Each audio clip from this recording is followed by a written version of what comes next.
Myself again in the video, but I'm finally a PhD student, supervised by Brian Parkinson and Amit Goldenberg from the University of Oxford and Harvard Business School, respectively. And I just wanted to quickly say thank you for this really cool format at NOVEC to give some space for the early career researchers. And I'm really excited for you to see my work and maybe ask some questions. Thank you.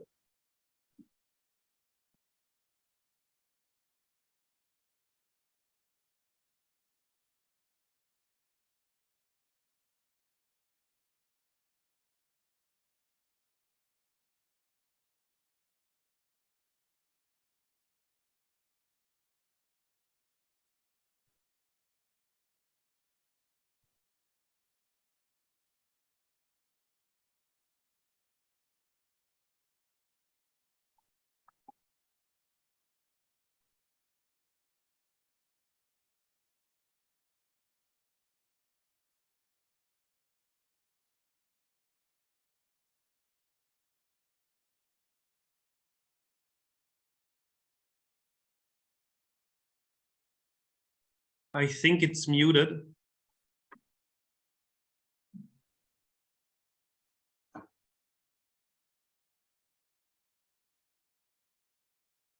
Thank you for the opportunity to present our recent Nature Human Behavior paper during the Norms and Behavioral Change talks.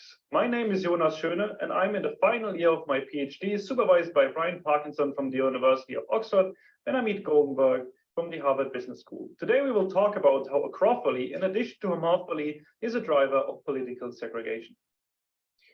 The extreme levels of political segregation in the United States today present a major social challenge. Political segregation reduces the interaction between group members and therefore contributing to polarization and intergroup hostility. Previous work has focused mainly on one key driver of segregation, namely political homophily, defined as the tendency to affiliate with others with similar political views. Political homophily results in the formation of echo chambers of like-minded people who rarely interact across political lines.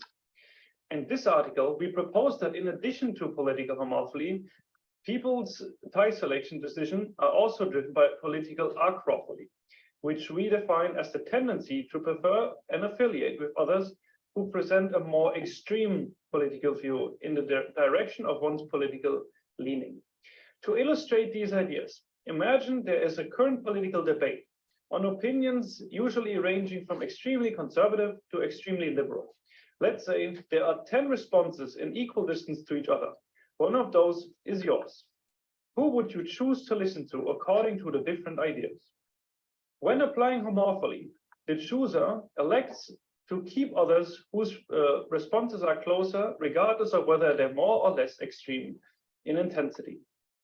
If we apply a mix between homophily and acrophily, the chooser has a preference for high outrage responses, but still tries to find those who are more close to himself.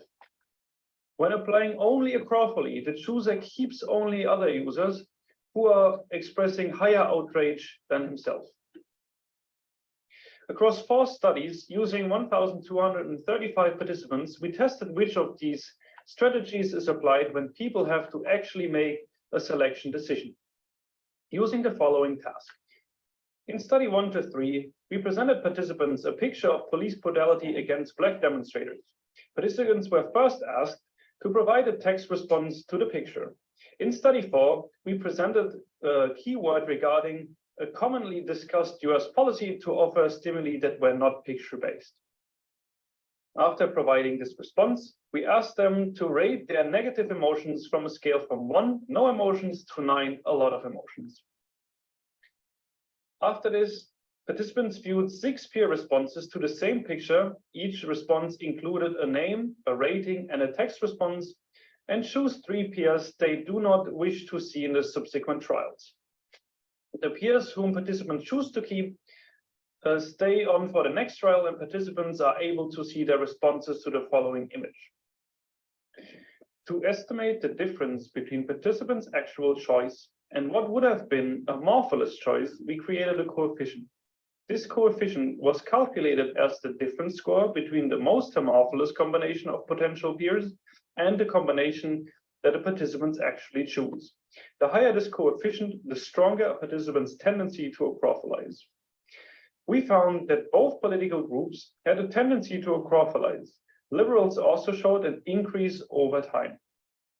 While our first test of acrophily was able to show a difference in tie selection relative to homophily, we could not compare the degree of acrophily seen by participants to other strategies. Our second test of acrophily was designed to address this limitation by comparing participants' tie selection choices with what they would have chosen if they used a different tie selection strategy. A no-choice strategy, homophily, without any acrophily, and two complete acrophily strategies, one towards more emotional ratings and one towards less emotional ratings. The zero line represents the average participants' kept rating. Each red dot represents the average beta coefficient for the simulations and its distribution. Participants' average kept rating are located between a pure homophily tie selection strategy and a pure acrophily strategy, higher for liberals and lower for conservatives. The goal of study 3 was to replicate findings of study 2 and further test potential mechanisms driving acrophily. We hypothesized that participants were selecting ties who are more extreme because they evaluated these extreme responses as more prototypical of their in-group.